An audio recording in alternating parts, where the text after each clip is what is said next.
Hiya, hiya. It's Joey Reynolds with my series. No, I'm not on Sirius. That's an FM station. No, is that FM? Sirius XM, FM? I don't know, whatever the hell it is. You pay for it. You know, you pay for everything anymore. Everything has a price tag. I got all my stuff in storage. It's like feeding oats to a dead horse. And everything else that happens with this society right now, going to the beach even, well, now we can't gather, but, you know, you pay for everything. Everything has a price tag. Even in New York, they got what they call the congestion tax. There hasn't been a car there. There's tumbleweed up and down Fifth Avenue because there's no parade this year. There's no stores for Christmas. And New York is deader than my nuts. And yet they are wanting to charge for the congestion, for the amount of cars that come into the middle of the city, because actually they need the money to keep their games going, but they're not honest enough to tell you that. They tell you that it's the congestion. It's the amount of traffic that needs to be charged, because we will then have an easier ride. After they have put in a bike lane, a bus lane, a delivery lane is not needed, because that's the one that we all use. The lowest lane, I told you that before. Hey, listen, you know, the trouble with what's happening now is everybody's mad at everybody, and we're all trying to do something to someone that we shouldn't do, and nobody's held accountable. You know, the vote counting with the president, that one we know. And how about the Dancing with the Stars? They thought they got a bad shot last night. They were bitching about something. Taylor Swift with her $300 million catalog. Can you imagine? I got to feel sorry for someone with $300 million. You know, that would be actually a stretch for me. I have a hard time fathoming someone with $300 million and feeling bad for them. I can't.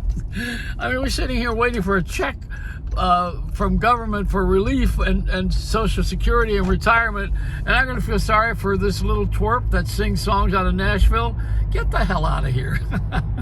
Are you crazy? And then all the infusion, or is it confusion, where they're putting black people in, you know, they. When I say they, I don't know who they are. That's the problem. The they is never announced. We don't know who they are. Who are they? We know that the election is not by our votes. It's by the college of people who belong to the electoral board. We know that who they are. Okay, who are they? The Port Authority in New York. What is that? That's New York, New Jersey, and Connecticut. They decide how much the tolls are going to be and what you're going to do with your with paying for parking and everything. I mean, there is these secret societies. If we really voted directly, we could wipe up a lot of this. All we'd have to do is allow voting on the phone, put an issue on the air, and say, okay, here's what's up for vote. Now, everybody go to the phone and vote. But, you know, that would be a little bit too simple, because that would give us a democracy. God forbid we put some people out of work, like the criminals that are running the government right now. And I'm not saying that about everybody. I'm talking about Mayor Giuliani, who sold out on the Italians to clean up the crime in New York. Yeah, he turned in his own kind. Actually, he's lucky he walks the way he did that. This is a society of dunces. Do you know that? Because we're powerless, and we act like we got something in a vote. You do. You have one thing in a vote. You got your vote. That's what you got. And it's nice. I mean, it's an interesting concept. Maybe one day they'll perfect it and it'll actually work, where you vote for somebody and they get into office. Jesus, God, I wonder if that'll ever happen. But, you know, nobody wants to talk about things this way, because then you're ruining everybody's income or their game or their shame, something that they're hiding. Like I mentioned earlier, the inclusion. You got a black woman who now is vice president, fine. And then you got another woman who's in the Navy.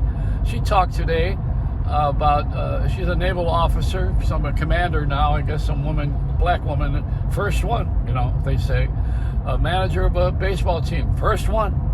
So is it every time somebody black or a woman gets something, they make much ado about it? And all of this actually should be much ado about nothing, because we should be treating people fairly no matter who they are. And this is not how you do it. You don't do it by giving everybody positions, but then too, maybe that's how you become they. I want to be they.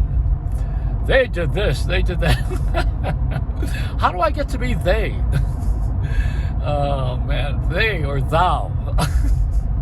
That's it. Think about this, and then when you figure it out, call me back because I don't take calls. And I just when I say call me back, I mean I don't want to see your text. I don't want. As a matter of fact, leave me alone. It's a rental scrap.